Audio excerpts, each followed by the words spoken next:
Good morning, Hank. It's Tuesday. Greetings from Austin, Texas, where I am surrounded by some very nice camera equipment and about to talk to Michelle Obama. You know what? I'm kind of uncomfortable here. Let's just go to my basement for a second.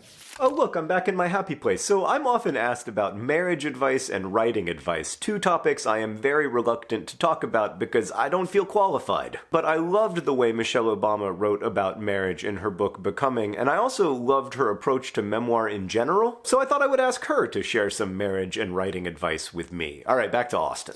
Hi. Hey. It's very nice to see you. I thought the way you wrote about marriage in this book was absolutely astonishing and brilliant, and it really resonated very deeply with me because when my book, The Fault in Our Stars, was published, my life became very different very suddenly, not on a like becoming president level, but different. And so I wonder if you could talk about the challenge of that and how you found a way to live with it. Barack and I talk about how valuable it was that we were older in it.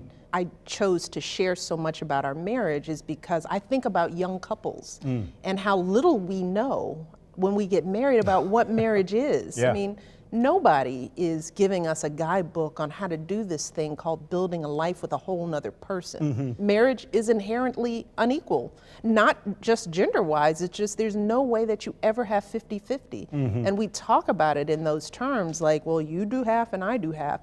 Life isn't that clean. People think about me and Barack as hashtag relationship goals.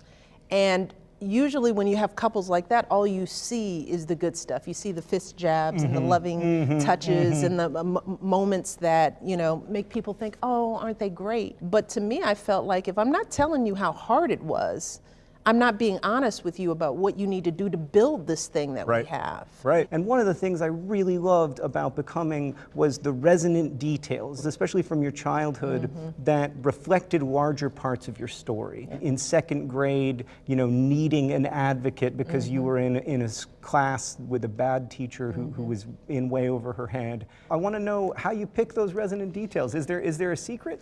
Well, some of it is, what do you remember? And for me, there's a reason why I remembered that second grade, why it stuck with me. Why at this age do I still remember that I didn't get a star the first time because I didn't know the word white? It seems like a mundane story, but this is very telling.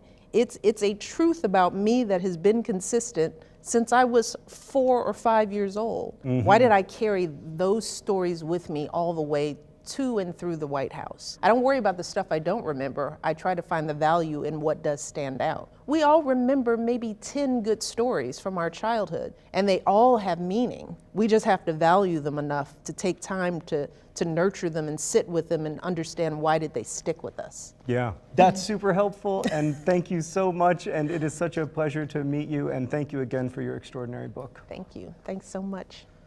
Great.